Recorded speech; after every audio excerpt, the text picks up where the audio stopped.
जय जगन्नाथ बंधुगण। आज 3 मार्च मंगलवार। जदि आपणक सिंह राशि तेबे ये भिडटी आपणकर भाग्य बदलाई देला बोली सब्यस्त हम। आज पर आपणक जीवन में एमती 3टी बड़ परिवर्तन आसवाक जाऊँगी जहाँ विषय आपण केवे कल्पना भी करें। किंतु सावधान, सिंह राशि व्यक्ति को गोटे कथा गुप्त रखा पड़ो, नहेले हाथ को आसुवा सुजोग चली जापे। से गुप्त कथाटी कौन एवं आपणक भाग्य केमिति रहिबो ताहा जानिया पाए भिडियोटी को शेष पर्यंत देखंतु। मार्च 3, 2026 परठारु सिंह राशि पाई ग्रह मानकर चलन एक अति गुरुत्वपूर्ण समय आरंभ करुछि। ज्योतिष शास्त्र अनुसार आपणक राशि अधिपति सूर्यदेव एवं अन्य प्रमुख ग्रह मानकर स्थिति आपणक जीवन में बड़ प्रभाव पकाइबो। सूर्य और शनि ज्योति सप्तम भाव में सिंह राशि अधिपति सूर्यदेव वर्तमान कुंभ राशि अछंती, जहाँ आपणक राशि सप्तम भाव। एठारे पूर्वर शनिदेव विराजमान अछंती। कौन प्रभाव रही? सूर्य एवं शनि यही मिलन जोगु व्यवसाय एवं पार्टनरशिप रे किछि द्वंद्व देखा दे पारे, किंतु शनि सग्री होइतिबारु आपण जेते परिश्रम करिवे तार फल सेते स्थायी और मजबूत हेबो। बृहस्पति प्रभाव कौन रही? भाग्य अधिपति बृहस्पति गुरु वर्तमान शुभ स्थिति रही आपण भाग्य स्थान को देखुंट। मार्च 3 पर आपणकर धर्म कार्य रुचि बढ़िबो।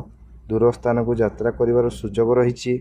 पिता किंबा गुरुजन साहाय्य कौनसी बड़ संपत्ति किनिया पई योजना करि पारंती। मंगल ग्रह चलन आपण को अधिक शक्तिशाली और आत्मविश्वास करिवो। जदि आपण प्रतियोगितामूलक परीक्षा देउजंती किंबा खेलकूद सह जड़ित तेबे आपणक विजय मिलिबो। शत्रु माने आपणक सामने हार मानिबे। राहु केतुंक स्थिति कौन रही?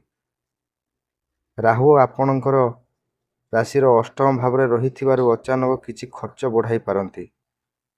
गाड़ी चलाइबा समय एवं अजणा लोकंक सह टंका कारोबार करने समय टिके सतर्क रुहंतु। सिंह राशि पई 3टी गुप्त कथा। क्यारियर और चाकरी। सूर्य एवं शनि चलन जो आपण को अटकी रही सरकारी काम शेष हम। जदि आपण चाकरी खोजुंट तेबे मार्च 3 पर एक बड़ सुजोग मिलिबो, किंतु ऑफिस रे कहा सह जुक्ति तर्क करंतु नहीं। आर्थिक स्थिति और धन। आपणक राशि धन वृद्धि जोग रही। पुराना कर सुझिबार सफल हेबे, किंतु मन रखंतु से समय क्या बड़ धरण करज दियंतु नहीं। सिंह राशि लोके निजर आगामी योजना क्या कहतु नहीं। आपणक सफलता देखि शत्रु माने बाधा सृष्टि करि पारंती। निजर दुर्बलता क्या जनातु नहीं। परिवार रे हस खुशी रहिबो, किंतु जीवन साथी स्वास्थ्य टिके ध्यान दियंतु। संतान मानक पक्षरु शुभ खबर मिल पारे। भाग्य को आहुरी मजबूत करने प्रत्येक रविवार दिन सूर्यदेव को एक तंबा पात्र रे जल अर्पण करंतु एवं सेथिरे टिके नाली चंदन किंबा नाली फूल मिसांतु। यह सहित मंगलवार दिन हनुमान चालीसा पाठ करंतु। बंधुगण, आशा करुछि सिंह राशि यह राशिफल आपण को साहाय्य करिवो। जदि आपणक निज राशि विषय रे आहुरी किछि जानिबाकु चाहुचंती तेबे कमेंट बॉक्स रे जय सूर्यदेव निश्चय लिखंतु। भिडियोटी को लाइक करंतु एवं आम परिवार सदस्य हेबा पई विकी एजुकेशन 999 चैनल को एबे ही सब्सक्राइब करंतु। पुणी देखा हबो एक नुआ भिडियो रे। रहुछि जय जगन्नाथ।